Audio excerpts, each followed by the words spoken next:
Welcome to Moving the Needle on Wicked Problems. COVID-19 has ravaged our countries around the world in so many ways, and we've talked about so many issues during this crisis. But one issue that has not surfaced as prominently as it maybe should, given the numbers of people it impacts, is migration. Borders have closed, people have stopped moving for work, for education, for travel, adventure. In Canada, we have struggled hard to bring essential workers from outside to work on our farms. Family reunification and spousal reunification have come to a bit of a standstill. And of course, even recognized refugees have had problems entering our country because of the travel restrictions. Absolutely, Senator. Migration will be one of the most important issues all nations will need to grapple with as we recover from the pandemic. Will support for migration continue to be high with rising levels of unemployment? Will borders reopen, allowing people to move easier from country to country? And now that President Biden has embraced immigration, what does that mean for the rest of the world? So these are some of the questions we asked our two podcast guests on this episode, Dr. Irene Bloemraad from the University of Berkeley and Dr. Manjula Luthria from the World Bank. Both of them have very articulated opinions on migration. They come with a lot of background, and what is fascinating is they look at this issue from two completely different lenses, because Dr. Bloemraad is a sociologist and Dr. Luthria is an economist. Welcome to our podcast.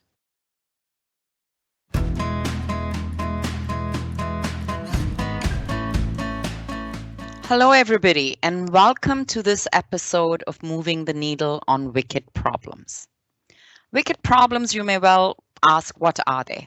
There is a definition that I'm going to share with you, which I think fits the bill. A wicked problem is a social or cultural issue or concern that is so complex, it becomes difficult to explain and possibly very complicated to resolve. I actually don't think of migration in that way, but that's the branding of our podcast, so we'll go with that. Certainly in many parts of the world, migration is considered to be a wicked problem. So on today's episode, we will be talking about migration and integration and its future in a post-pandemic world. And we're joined by two very knowledgeable women who I think of as thought leaders, who come from different perspectives on this complex issue. So first, welcome to Professor Irene Bloemraad, who is the class of 1951 chair in sociology and the Thomas Garden Barnes Chair of Canadian Studies in Berkeley. And we're also joined by Manjula Luthria, Dr. Manjula Luthria, who is a senior economist at the World Bank and comes to us with really interesting positions on migration and world economies. You know, I think of this conversation between a sociologist and an economist, and I have to say, I think it's going to be very interesting. So thank you both for taking the time to speak with us today. And let's just kick off with sort of a general question. With the COVID crisis, with everybody locking down their borders and thinking of their own national jurisdictions and citizens first, immigration and integration have been not just slowed, but put on the sidelines by the pandemic. Do they recover, and if so, how? Perhaps, Manjula, we could start with you. Thanks, Ratna. Lovely to be with you, Irene and Paul. Yeah, we will recover, right? I mean, we are right now, borders are closed, flights aren't taking off, but that will change soon. Yeah? There will also be an economic recovery, right? We don't know if it's going to be V-shaped or U-shaped or W-shaped, but that will happen, right? And Ratna, I can't help think that we've kind of been here before, in the sense, no, we haven't been in a pandemic before, not in our lifetimes, but we've been here before in the sense that we have, at various points of time, asked, will we ever talk about migration again? Will we ever seriously actually put our minds to this, right? I can more recently recall a few years ago when refugees showed up in Europe, we said, okay, that's the end of talking about economic migration. When several governments started to lean rightward, we said, okay, now we're never going to talk about migration again. With technology, right, we said, well, there we go. All routine tasks are going to be taken over by technology. We're never going to need migrants again. So we've been here before, but the underlying structural forces of wage differentials, of aging, of sort of the lower cost of information and moving. I mean, those are sort of the structural reasons why migration just endures as a topic of serious concern. I mean, my real worry is actually something else, is that we do recover and then we, development community writ large, we go back to business as usual on migration. That's my real worry. And business as usual for me means something like a sort of a low-level activation on migration, and we talk about migration management and root causes of migration, and ultimately we sort of keep talking. The subtext is about limiting migration, and we don't really ever fully then commit to understanding how we actually prepare for more migration. And I think that's what my real worry is, that we don't come back to devoting our effort to a deeper understanding of how international labor markets actually work and when they don't work, and then what sort of interventions we really need to truly sort of prepare for better outcomes of more migration. Great. So you're already thinking into the future, but before we do that, because we will do that with you, let's get Irene to weigh in on this question. I agree that, structurally, the pandemic has clearly put a pause on migration, and it shows that if countries really want to shut down borders, they actually can, to a pretty large extent. I mean, when we think about how substantially crossing borders, be it land borders or planes, has really ground to a halt, it's pretty amazing. But the underlying structural reasons that people migrate haven't changed. There are the economic forces that Manjula mentioned, but then also there are hundreds of thousands, if not millions, of people who have family members across borders, and those family members still want to be reunited with their loved ones. And we have all of the humanitarian concerns. There are millions of people in refugee camps or displaced, and the underlying political and civic strife that push them out of their villages and cities and countryside remain. And so the pressures of migration haven't changed fundamentally. What will be interesting is, I would say, in the medium term, whether countries use the pandemic and fears of viruses as an excuse to further build up the walls, both real and also technologically, or whether we take a different approach, as Manjula has mentioned, in terms of thinking about a more open migration regime. I think that's a very good sort of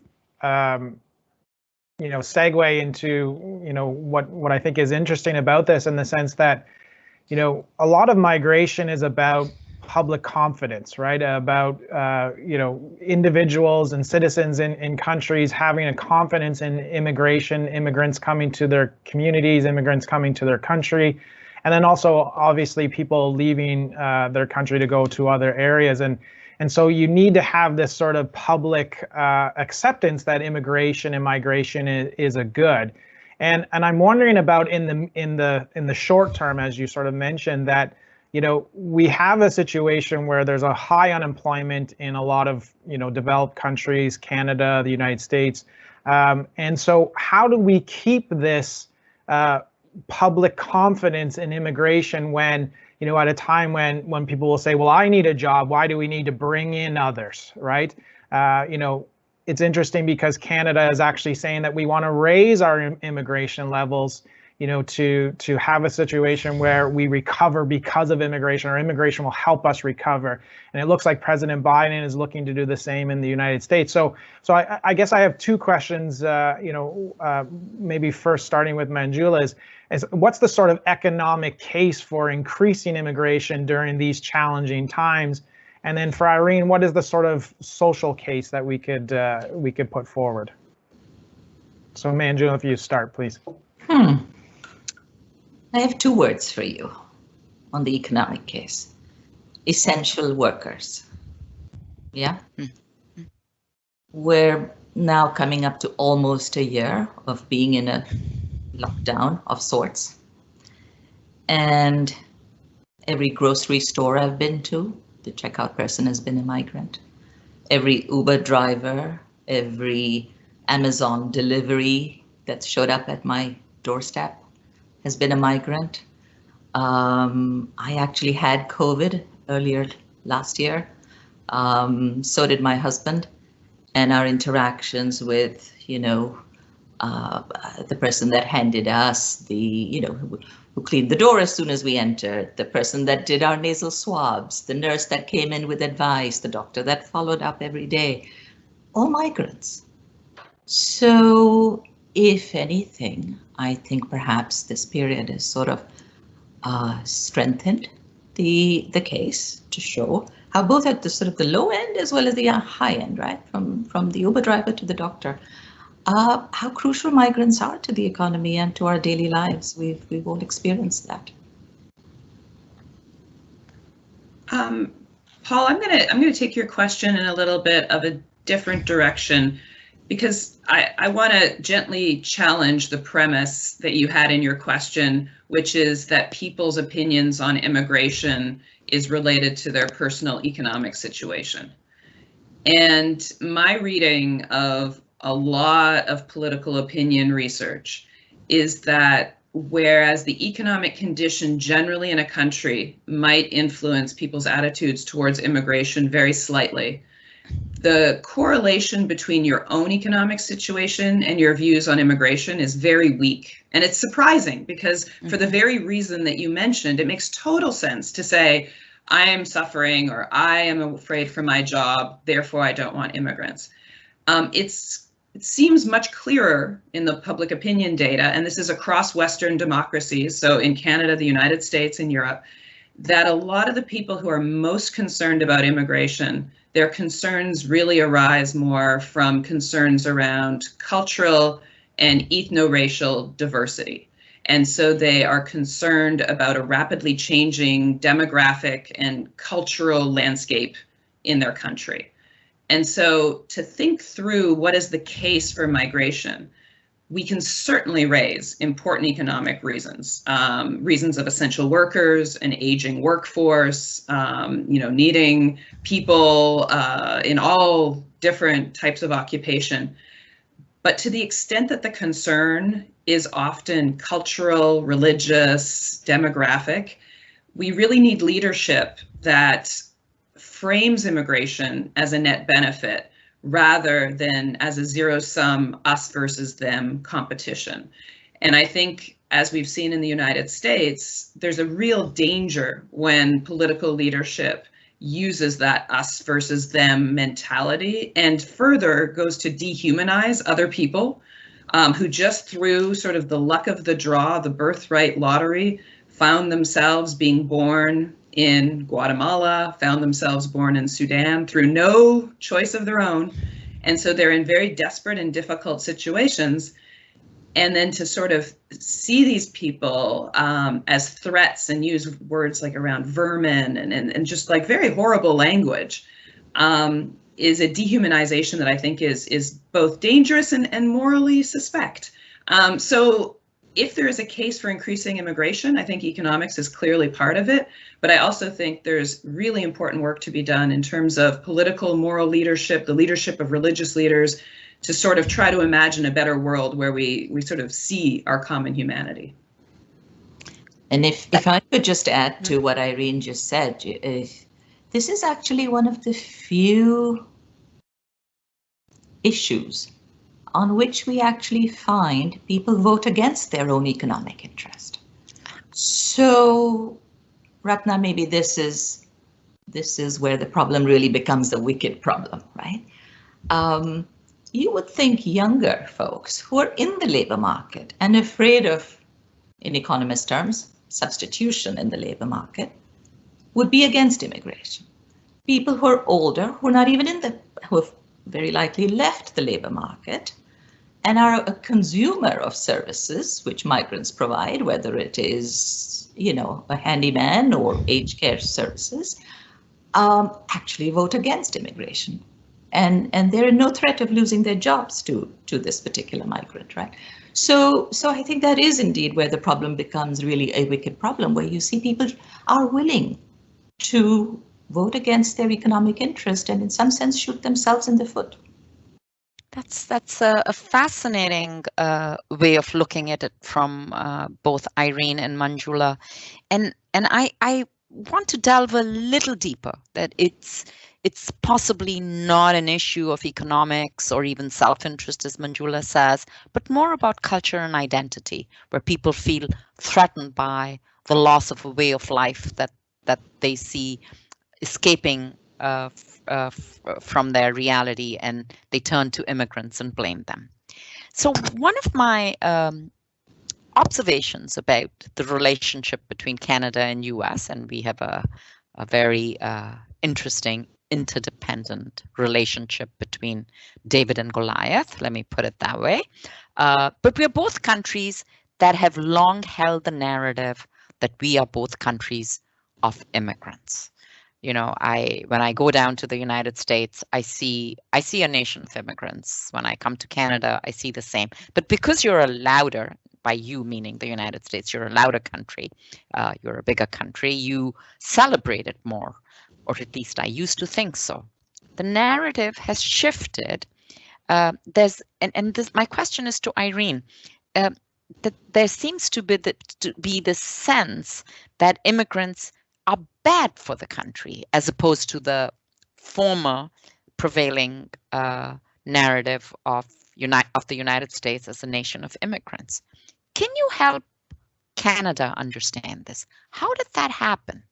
How did the narrative shift from a nation of immigrants to a nation that wants to keep immigrants out?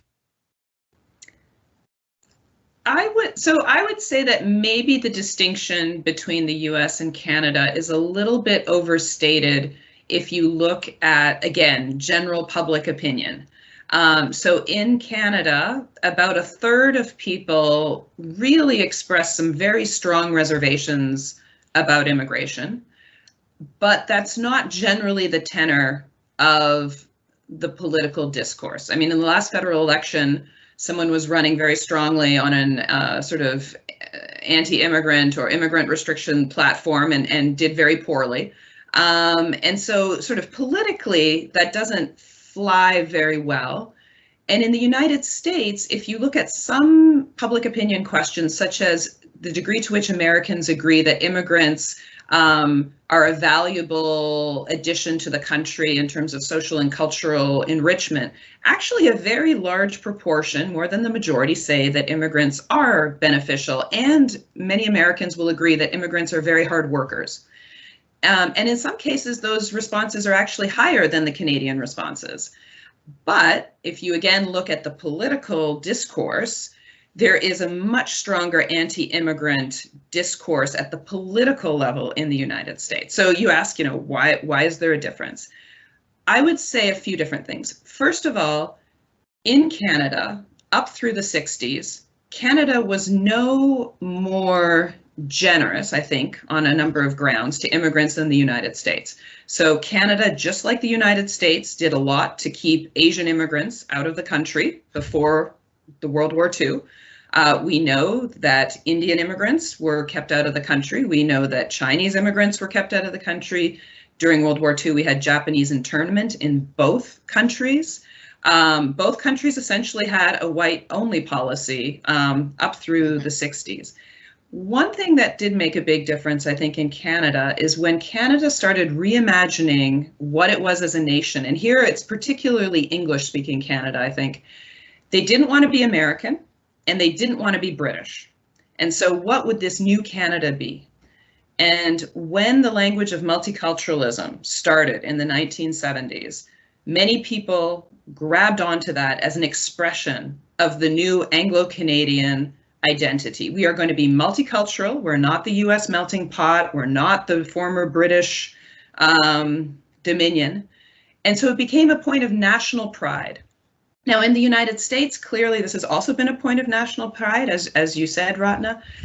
But it hasn't quite had that same, it was more contested. It was more of a contested narrative. And then the second thing that I think is super important, and maybe we can come back to this later, is that, first of all, the number of foreign-born, or the proportion of foreign-born in Canada is higher than the United States. So over 20% of the Canadian population was born in a country other than Canada. In the US, the comparable number is 14%. And importantly, in Canada, the vast majority of those foreign-born people are Canadian citizens. In the United States, it's barely half.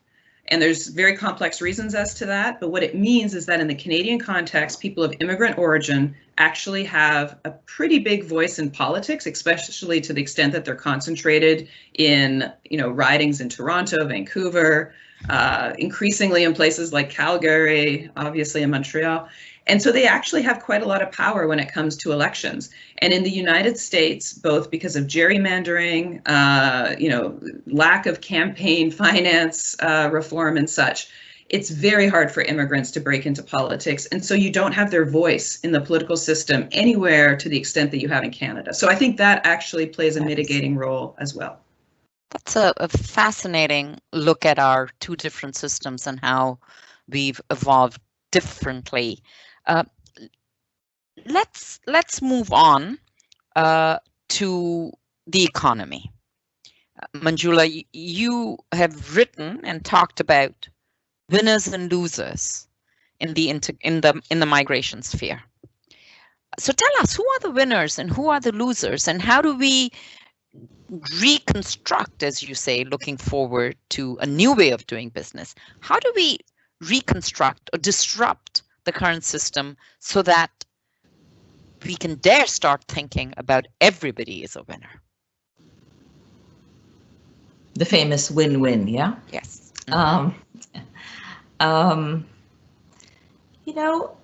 There are always winners and losers. Most economic policies, if not all, have winners and losers. I mean, movement, trade, capital mobility, the two that we frequently compare labor mobility to, created winners and losers.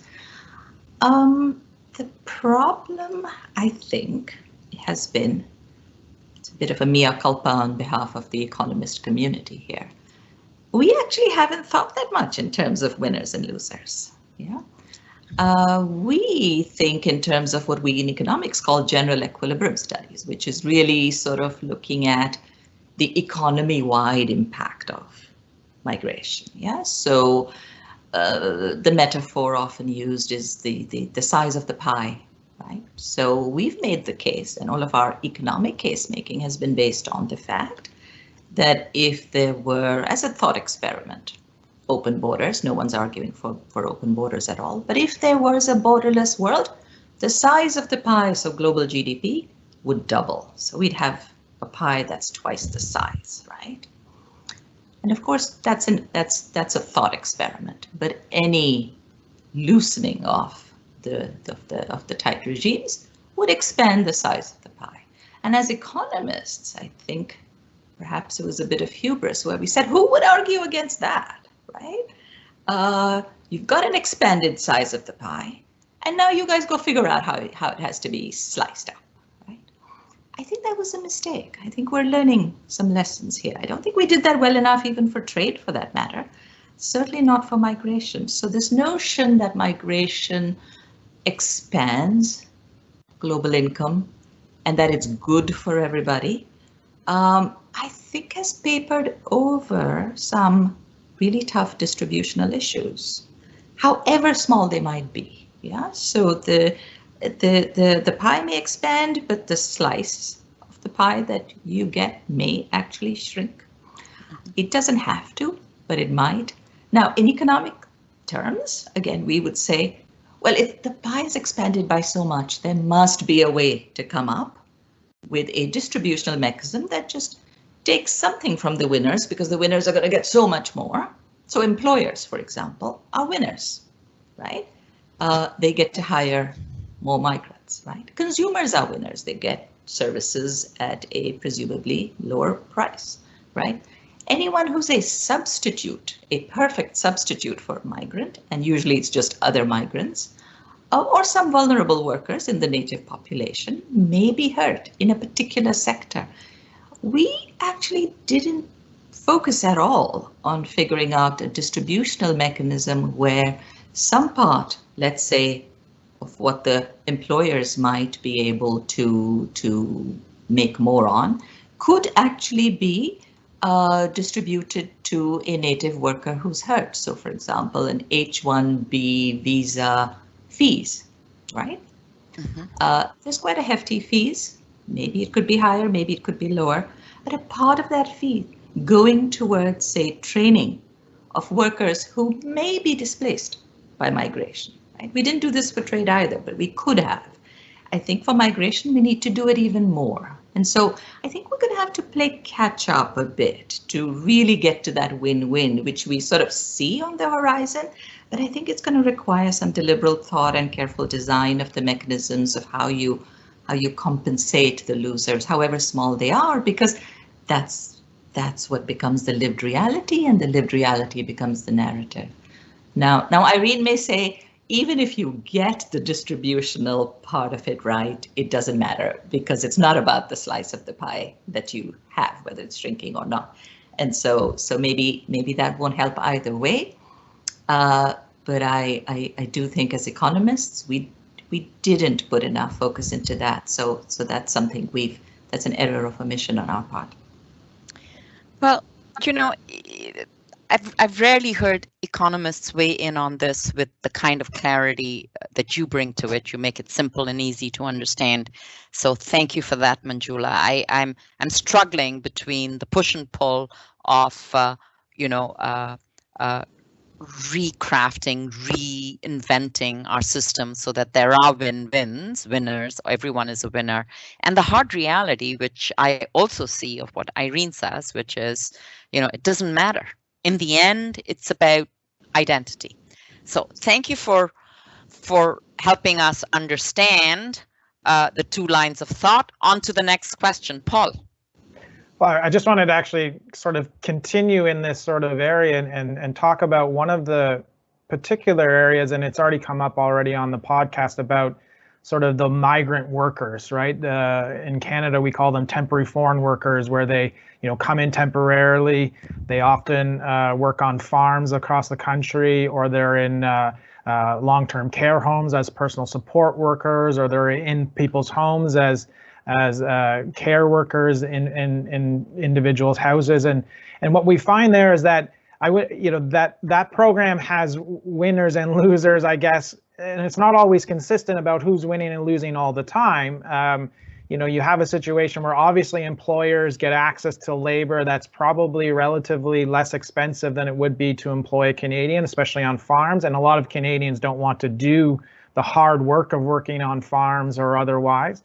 The migrant that comes in, yes, will get some money and be able to look after their family back where they are coming from. But there are also, some problems there, because they often lack a lot of rights, or at least access to rights that Canadians and others that will have. So, I'm wondering, Irene, if there's sort of any lessons we can look at here about how do we maybe design better programs around migrant workers or so-called low-skilled workers, and is there really any differences between what the United States does, and is there a difference what Canada does?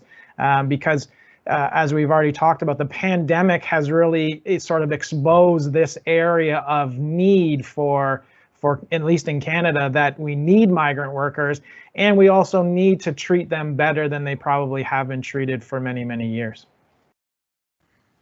Yeah, absolutely. This is, I don't know if I would call it a wicked problem, because the word wicked is loaded in so many ways, but I do think this is the some of the difficulties and challenges of immigration or migration policy. And Manjula is right that, obviously I'm putting emphasis on the social and sort of the identity concerns, but I do think that another fundamental aspect about how and when people support governments around their immigration policy is when they feel that the government has control over the system and that it's fair. And so to the extent to which you can do retraining programs for those who might feel that they're losing, that increases confidence in fairness, and it increases confidence in sort of the overall system. And thinking through that, this idea of fairness, I just taught a course this last semester with a political theorist, a philosopher, and it was a co-taught course, and it was a lot of fun because I'm a data-driven scientist, and my co-instructor is someone who really thinks about norms of justice and fairness and what do we owe to people. And we had this continuous conversation, and I kept telling the students, I can give you information. I can draw on the Economist. I can draw on public opinion. I can give you information about trends and what do immigrants steal jobs? Yes, no. Do immigrants commit more crimes? No. I can give you all of this information, but fundamentally, at the end of the day, in choosing an immigration policy, it's really a question of principles and judgment. And I know that's a long sort of tangent, but it gets us back to this question about what is at the heart of an immigration policy. And generally speaking, all immigration policies, Canadian, US, Europe, have three sort of pathways, right? One is humanitarian, and we bring people in because they fear for their lives, they're facing difficult situations, they might be climate refugees, political refugees. A second way is because of social ties, they're family members, there are connections between them and people who are already in our country. Or three, there's economic migrants. In the United States, the vast majority of people who can access a legal permanent resident status do it through family ties. Yeah. So over 70% of what are colloquially called green cards go through family reunification provisions. This actually means that, unlike Canada, the US does not have that much of a robust economic migration policy. It's actually quite difficult to get one of these green cards through the economic side.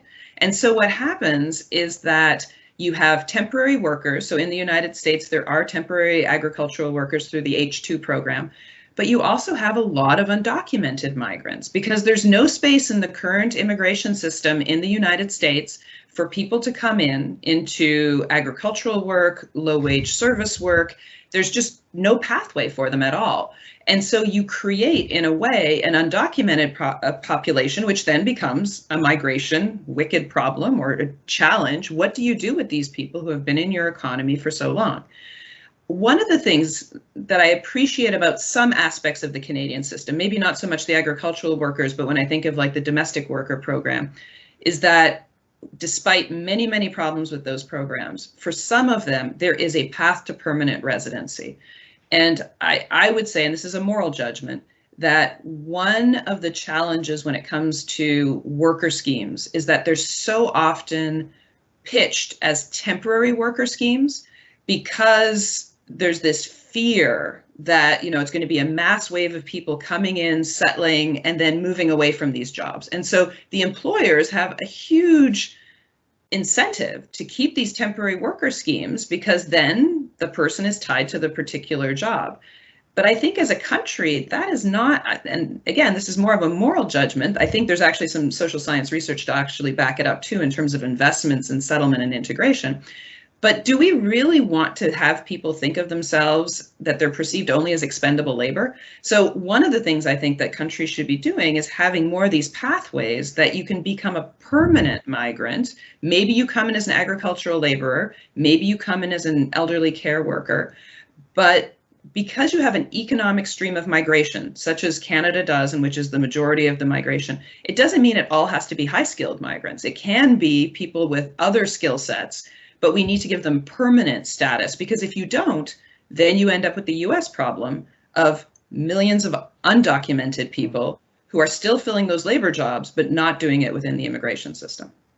So Irene, this is completely music to my ears because I am launching a campaign to do precisely that, to wake the Canadian government and Canadian people up to the danger of having of meeting our labor market needs through the lens of high skills only, as opposed to paying attention to temporary workers who also deserve and need, and we deserve for them to become permanent. So this is complete music to my ears. Maybe we'll call you as a witness when we go to committee on this, when and if.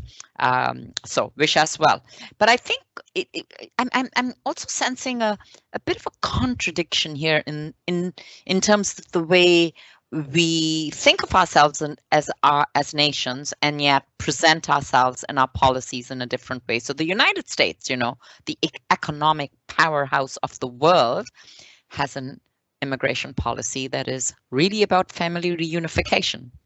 And Canada, which positions itself as, as a country of inclusion, collectivity, a social safety net, etc., our immigration policy is completely tilted towards skilled immigrants. So that's kind of an interesting takeaway for me. So I want to spend a little bit of time with Manjula now on talking about the World Bank. And Manjula, describe to us the journey that the World Bank took, and I know you played a role in this, in moving it away from thinking about its mandate as being only about development, and migration was off on the side. And then at some point, the World Bank embraced migration as a tool of development. Can you help us understand that journey? I probably can maybe illustrate that maybe best by describing, my own journey, my own introduction to the topic, and then how I've had to change the framing in my own mind. And I'm happy to share that with you. If you promise, we can come back and talk about the temporary worker issues, because I found myself disagreeing a little bit with what I just heard you both, or the direction that I think you were both heading in. So so let's come back to that. Okay. Why don't you carry on the conversation and stick with that, and we'll come back to this question. Yes, please do. Okay. I got worried as I heard you both say that you need more permanence. Maybe I'm putting words in your mouth now, but I heard it was sort of a sense that we need more permanence in the temporary worker programs, yeah. And I got worried because, the mobility of the poor and low skilled is absolutely central to the development part of migration, right? At least for us in the World Bank. This is central to poverty alleviation. And if you think about the poor, really their only main asset is labor. And the restrictions on where they can deploy that asset are huge. If you and I wanted to put our capital into another market which had a higher rate of return, there are very few restrictions on that, right? But if you were a poor person and you wanted to put your capital into your human capital, your labor, into a market that had a higher rate of return, you have restrictions, right? So in that sense, that's why this is a huge development issue for us. I certainly think that perhaps the only policy compromise that is possible is to allow, and that's what we see, is to allow temporary and highly circumscribed access to developed labor markets. I've been in about over a dozen sort of bilateral seasonal worker programs being discussed between, sending and receiving countries. And the fact that it's temporary makes this conversation actually constructive, right? Otherwise it's a non-starter. And so temporariness seems to be the only way that developed countries are willing to allow the poor access to their labor market, right? And here I've seen a real tension between, at least Western democracies, right? Those that don't have access to sort of draconian measures to round up people and send them home if they've overstayed. There's a real tension between what sending and receiving countries want, right? I mean, receiving countries, as you said, happy to take in the high skilled. The sending countries are really quite happy if the low skilled leave. They'll worry much more about things like brain drain and much less if the low skilled and poor find jobs elsewhere, right? And that's where I think it creates a lot of the trust deficit between countries, right? This needs to be brokered. This needs to be reduced, I think, through careful design, through shared responsibility. And otherwise, and to Irene's point, this really does become a wicked problem, because I wonder if this is one of those unique cases, the mobility of low-skilled workers, is one of those cases where I think the extreme right and the extreme left, concerned with wage suppression, form an unholy alliance. And that's when you get this really, that's when it becomes really hard to open up. And that's when I think this problem becomes a really wicked problem, in that it's really wink, wink. So in the US, in a sense, runs the biggest temporary guest worker program, but it's wink, wink, right? So I think making progress on the mobility of the poor, at least in my mind, means maintaining the sanctity in large part on the temporariness of these programs, with, of course, some access to permanent pathways over time for some people. But throw away the temporary aspect, and I wonder if overall access to developed labor markets will just go down. In Canada, in New Zealand and Australia, with whom I've worked with, fairly closely on these programs, I doubt we would have even had a seat at the table or been able to bring everybody to the table if we hadn't found a way to ensure that these programs would be temporary without the specter of dawn raids and whatnot. Fascinating. I'm actually thinking that I need to have a separate podcast just on temporariness, because there are so many features to it. I wonder, Irene, do you have a response? I mean, I think this gets back to the, I don't want to use wicked, the difficulty of this question, because there is the economic aspect, there is the political aspect, and then I think there is the sort of fundamental moral, who are we as a people, or what do I believe in as a human being?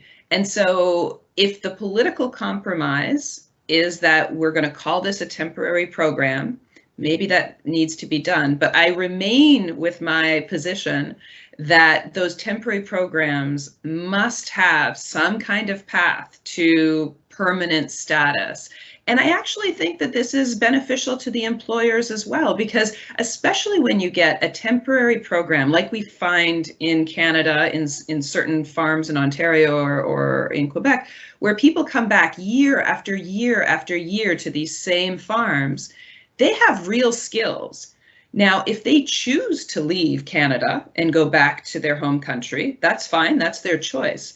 But if they would like to settle in Canada and they would like to bring their family members to Canada and allow their children to benefit from Canadian schools and allow their partners to have access to a labor market and healthcare and a different way of life, then I think if we're using their labor, we should provide that pathway to them.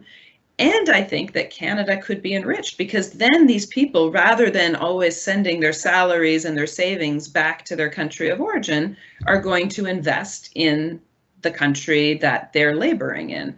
And I think that, hopefully, if you're a good employer who's treating your workers well, then that person will stay and they will use their labor, well. I mean, in California, here in the Central Valley, many agricultural workers are undocumented. And interestingly, many of the agricultural interests are actually very much in favor of legalization for these undocumented workers, in part because the agricultural workforce in California is rapidly aging. And the people who are currently in the fields actually have quite a lot of skills. And so the employers actually want to keep these people. And I do think this speaks exactly to what Manjula says, that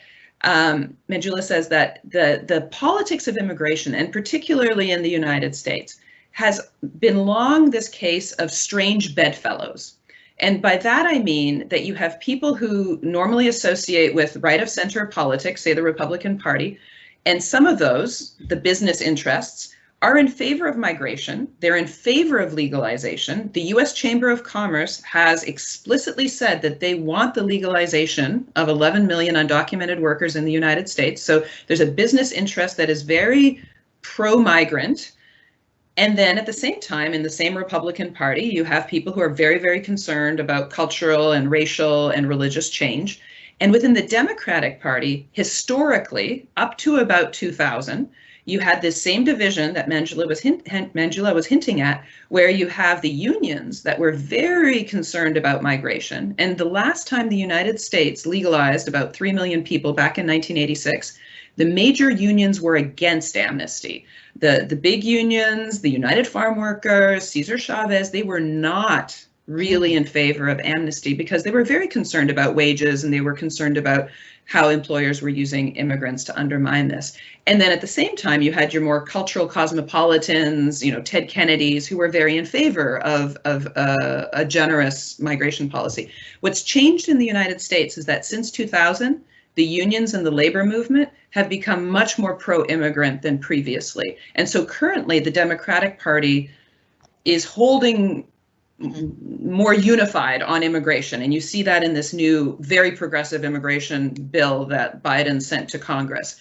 But, we have these weird politics.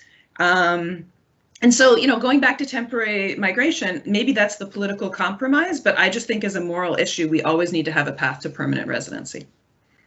You've both convinced me that we will delve deeper into the subject at a future podcast. But I'm now curious, and thank you for that mini deep dive. I am curious about the World Bank development and migration. So over to you, a little bit of history there for us. A little bit of history. Okay. And I'll share that really through my own sort of evolution and thinking. And I think to a large extent, it's sort of emblematic of the phases we've gone through institutionally. And so I might describe it in the following way. I think the starting point for most economists of my generation, you emerge from grad school with an economics degree, being fed a diet of what we called, especially if you'd studied international trade, called factor price equalization. And I won't bore you with too much jargon, but basically it says if you're trading in goods, then intrinsically you're actually trading in the factors that are embodied in that good as well. So long as we move towards free trade or freer and freer trade, and we right now are pretty much there, then over time, wages will equalize everywhere, right? Well, that didn't happen. And of course, our economic models were based on very stringent assumptions, which got in the way of that outcome. And then I think we moved to a stage of saying, well, okay, well, that's all right. But what we are convinced is that we can move economic activity out evenly to all parts of the globe, to all corners of the globe. That should be possible, right? And I think we put a lot of faith in, business regulations, business environments, sort of your standard prescriptions of good economic policy, macro, micro, meso, right? I think that sort of hit a wall around the early 2000s. For me, it hit a wall in the context of working and sort of, adhering to this particular line of, you could take jobs to the people no matter where, so long as you had the right business environment. I think I certainly hit a wall on this when I was working in the context of small remote island economies. Yeah. And I think it was a real learning for me to see actually, well, economic geography really is a curse. Small size can really, be a curse for economic activity. You don't have economies of scale or scope. And so I think it was around 2007 or so that I started to reframe it as, well, you can take jobs to the people in some cases, but you really need people to the jobs in many cases. And, while that was a peculiar sort of situation in terms of the kinds of countries I was referring to at that time, and it may not certainly apply to a whole bunch of countries, maybe only a handful, but it does apply to several regions in several countries where it's really about people to the jobs and not just jobs to the people. And at that time, it felt very controversial. But I think I was allowed to say that because it was really in the context of this very peculiar sort of corner solution, if you will, which was a real clarifying moment for me. I think then we moved to a sort of a framing of, and I've certainly used this and I cringe a little bit when I think back that I did frame it this way, even though it at that time seemed like an advance based on where we were coming from. We framed it as export. We said, some countries export goods, some export services, and some will export labor to deliver services, right? Nothing wrong with that. But I cringe a little bit at the fact that we sort of framed it, I certainly framed it this way thinking, and I think the subtext was, well, remittances are export income. They're just like export income, they're foreign exchange. And I think it was an incomplete and perhaps even a partially offensive sort of framing of people as export, right? I think then, thanks to a couple of really enlightened bosses, I was tasked with sort of reframing beyond just the export income aspect of migrants and into a much richer, mature, I think, framing, which is where we are now, Ratna, and maybe this will be a happy ending for you to hear. I think now it's very much for us about bestowing sort of the full agency to human capital. However little or however much human capital there is in people, right? And the recognition, as Irene said, it's a lottery of birth. What dictates your income really more than anything else is where you were born. And so moving for prosperity is something to be celebrated, but then also moving with safety and dignity. And so that's our framing now, where human capital moves for prosperity, but we as a development institution devote effort, hopefully more and more in due course of time, to actually designing and delivering on this goal of this mobility also happening with dignity and safety. Fascinating journey. I don't know why I am echoing, but let me try and plow ahead. Maybe Paul, you could do the next question. Yeah, well, I had an interesting, when Manjula, you were just talking sort of about the evolution of the World Bank, it sort of made me think about, and actually I'll go back to Irene in the sense of you were talking about the evolution of the Democratic Party, also the unions as well in the United States, and how they have evolved and changed their sort of perspective on immigration and migration. And I'm wondering, because you've written a lot about this, there was big immigrants' rights movements in 2006, and that sort of carried sort of a wave of it. Maybe it sort of went down a little bit, but there's been, people have talked about in the last year or so with the Black Lives Matter movement that there's maybe a revival of sort of an immigrant rights movement, and it's been brought together with the Black Lives Matter movement. So is there sort of can you sort of talk to us about the evolution of movements and how they have an impact on political parties, but also just public opinion? Sure, absolutely.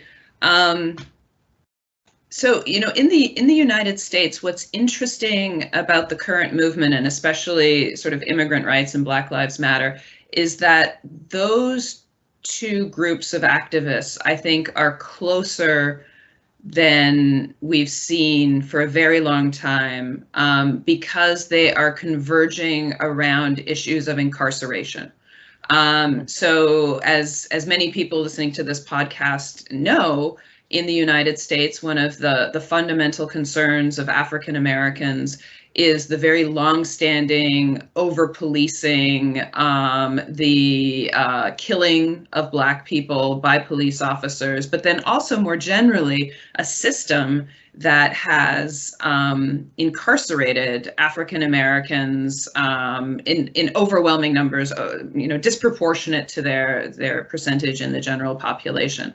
And at the same time, and this preceded the Trump administration, there has been an increase in locking up immigrants who are facing detention, deportation. And what's striking in the American case is that if you are in contravention of immigration rules, so if you've had a visa but you overstay your visa, so you came to the country on a J visa, which can be sort of a temporary work or a temporary study visa, or you came on an H visa, which is a temporary work visa, and you overstay those conditions, then you become undocumented or illegal.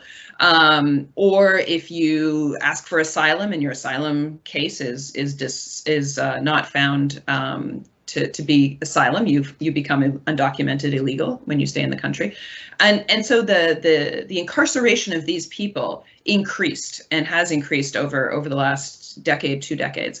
And that concern about incarceration, and particularly the disproportionate incarceration of people of color, have really brought these movements together. And that's interesting and new, because while the immigrant rights movement has always taken inspiration from the civil rights movement of the 1950s, 60s, and 70s, and sort of the way that African Americans were able to really push their concerns and put their lives on the line in the street, that has been an inspiration, but there hasn't been very close coordination previously. And then, as I mentioned, with the labor movement, again, it's a very fraught relationship. So a lot of immigrant rights activists have taken inspiration from the labor movement, have worked in the labor movement, but at the same time, the labor movement has not always been very welcoming to those of immigrant backgrounds, and especially those in precarious status. And the current moment, in part because of the Trump administration, has really brought people together in a more solidaristic way, because they find common cause in opposing so many of the things that the Trump administration did. The open question is how that's going to work out in the next 4 years, and whether squabbles might pull people somewhat apart, or whether that solidarity will remain. And in the Canadian case, I think there's super interesting questions moving forward too around immigration issues and the degree to which immigrants might support the calls for justice of Aboriginal people, and the degree to which there is overlap in issues facing racial minorities and visible minorities around discrimination and prejudice, and the degree to which that overlaps with immigration concerns. So just to follow up on that,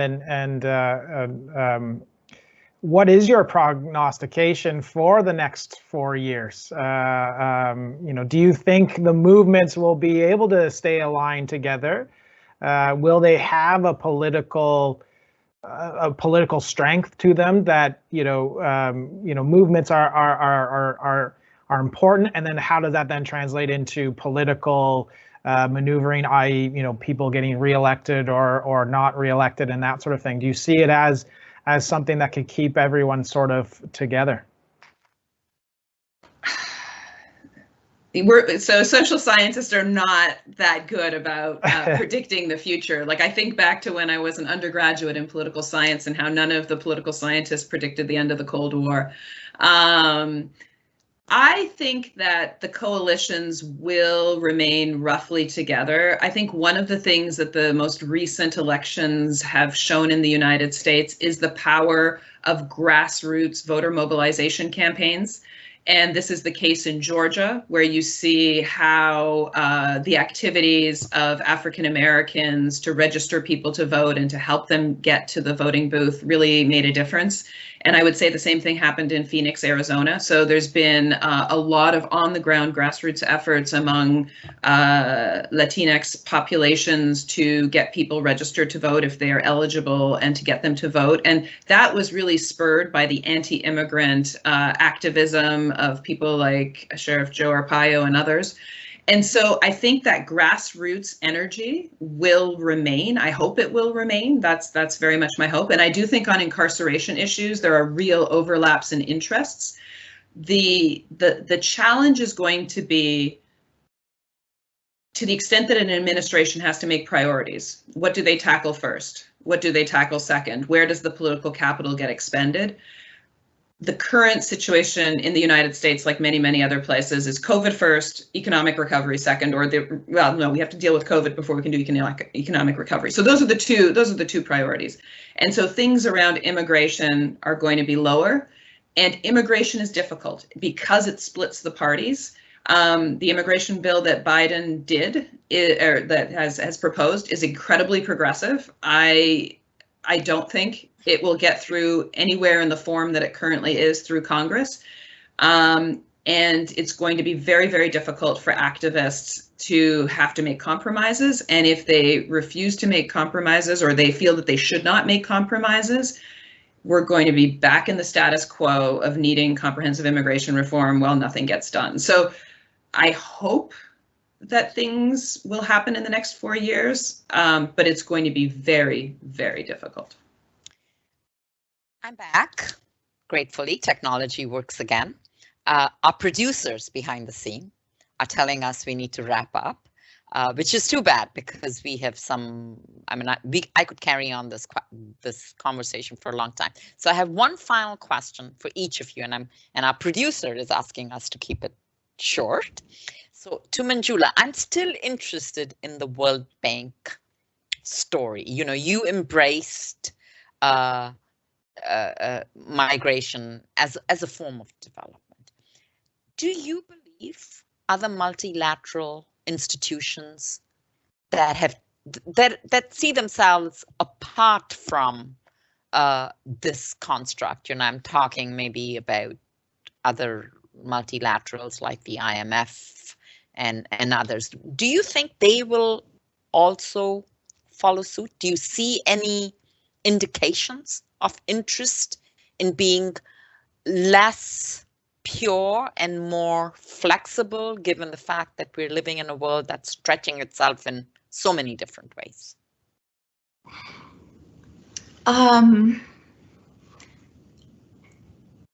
I certainly can't speak on behalf of any of them, nor do I speak on behalf of the bank on this, but my personal view, yes, there is clearly an expanded role for everybody, a long overdue expanded role for everybody. Multilaterals, I think national governments need to do more, local governments need to do more, local mayors, educational institutions need to do more,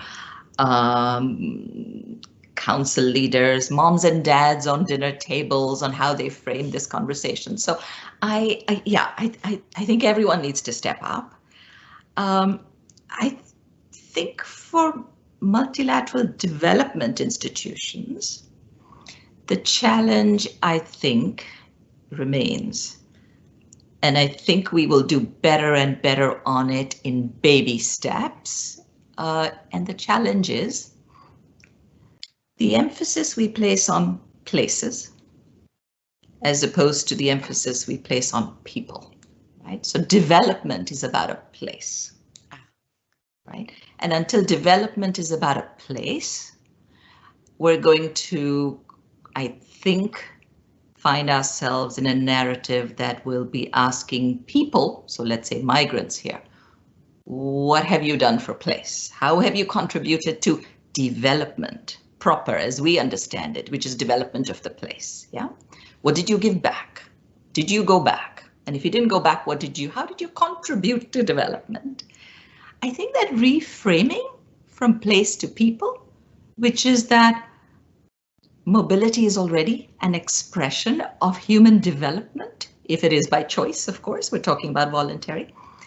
That's going to be, that's where I think some of our hardwiring gets challenged, right? But when we're moving in that direction, and certainly we're a heterogeneous bunch at the World Bank, there's different parts of the bank that think more like this or less like this. I'm in the human development network of the bank, and I think we have a slightly easier time, sort of adopting and accepting this framing that really places are supposed to be in service of people, rather than people being asked to develop the place they came from by doing something different from what they would be naturally and normally doing.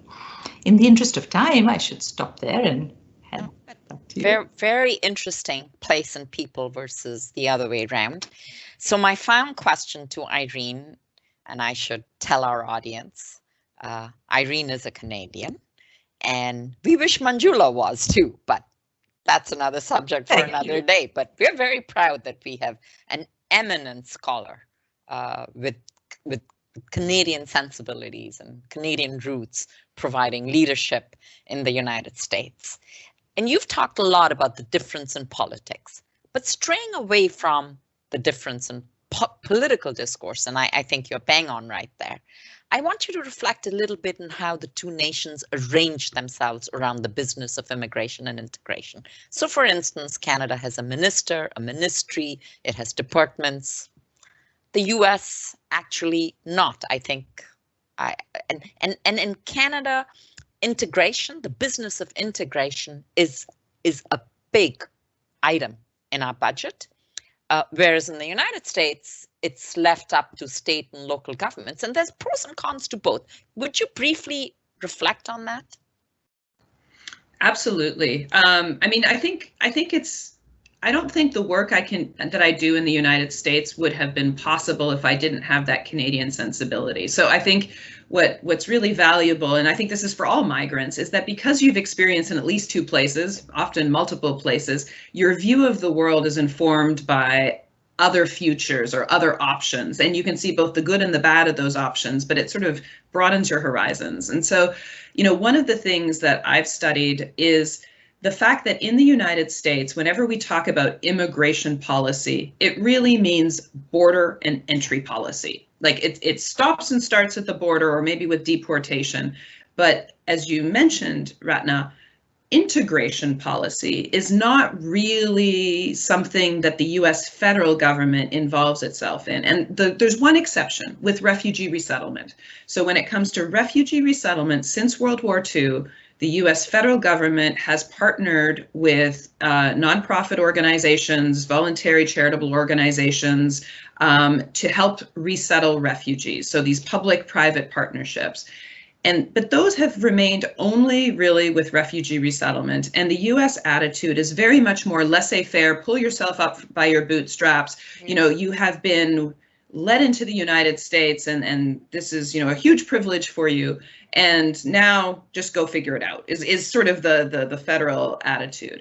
And the Canadian one is quite different. And as you know, the Canadian one over the last, ever since the arrival of Southeast Asians, but even before that, has been this public-private partnership model, not just for refugees, but more generally across immigrant integration, such that there are federal, provincial, municipal grants that go to community-based organizations across the country to help with the settlement and integration experience. And at least according to my research, what that does is it does two things. First of all, it actually helps integration outcomes, because if you have a local community group that's going to help you learn English or French, or help you find a job, or help you negotiate how to even register your kids for school and all the rest of it, it's going to speed along the integration process. And I think we see that in the Canadian case compared to the United States. But the second thing it does, and I think this is really important, this gets back to moral leadership and sort of symbolic politics. If you're an immigrant in a country where you know that governments are partnering with civil society to increase integration, you're going to feel welcomed. You're going to feel that you truly are a member of the society, or at least a member in waiting in that society, and that the society is working to sort of help you become fully integrated or more fully integrated. Whereas in the United States, many immigrants, even if their daily lives are very multicultural, and even if they live in areas where people are generally positive about immigrants, the stance vis-a-vis government is much more afraid, it's much more skeptical, and there's much more of a sense that I have to hunker down, lay low, because you're not sure who actually wants you or not. And that just produces, I think it hurts integration, and it certainly can hurt a more sort of engaged civic and political sphere. And so it becomes reinforcing. So in the Canadian case, because immigrants have felt welcomed, they're going to get participating in civic and political life, and then that might change the tenor of conversations around immigration. Whereas in the United States, and especially over the last 4 years, immigrants have been hunkering down, and some very courageous individuals have taken to the streets and have tried a lot, but the level of fear is real. And that just can't help integration. It's just not going to be productive if people are sort of mortally afraid for themselves and their families. And hopefully, that'll change, and the United States will Canadianify its policies in the future. But at least from my research, I would hope that immigration policy in the United States will not just be about entry and border control, but also about integration. And I think the public-private partnerships are a very good way to move forward on that. So much to learn from each other. I mean, in other spheres, especially economic development and innovation, we have so much to learn from Canada, from the United States. But in return, I always say that Canada cannot be the country that accepts all the immigrants or all the refugees, but we can show the rest of the world how to do it better. We're not perfect, but we can show them how to do it better. Manjula and Irene, this has been a fascinating conversation for me, but I hope, an unintended outcome of this could be work that both of you do together, because you come at things from different angles, and I would love to see a collaboration on that. And on that note, I want to thank you on behalf of our listeners. You've left us with lots and lots to think about. This has been a really rich discussion. To our listeners, check out our other episodes. We are continuing to find interesting people to talk to, and if listeners have suggestions, we are really keen to hear them. We will continue in future podcasts to move the needle as we examine some of the most wicked problems facing us. Thank you and goodbye. Thank you. Thank you very much. Thank you. I enjoyed it very much. Bye, everyone.